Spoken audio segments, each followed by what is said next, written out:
আমি ক্ষমা চাইতেছি, কিন্তু আমি ক্ষমা করি না আরেকজন রে। তো তুমি ক্ষমা করো না, তুমি ক্ষমা চাও কোন সাহসে? মা যাদাল্লাহু আবদান বিআফবিন ইল্লা ইজ্জান।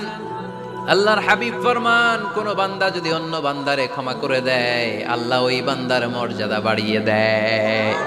ওয়া ইন তা'ফু ওয়া তাসফাহু ওয়া তাগফিরু ফাইন্নাল্লাহা গফুরুর রহিম। তুমি যদি অন্যরে মাফ করে দাও, তুমি যদি অন্যের ভুল ক্ষমা করে দাও, তোমার ভুলগুলোও ক্ষমা করে দিবে কে? আল্লাহুম্মা ইন্নাকা আফুন কারীম। কদরের রাত্রে আমরা পড়ি, আল্লাহ তুমি ক্ষমাশীল, তুহিব্বুল আফওয়া, ক্ষমা করাকে তুমি ভালোবাসো। ফাআফু আন্নি, আল্লাহ তুমি আমারে ক্ষমা করে দাও।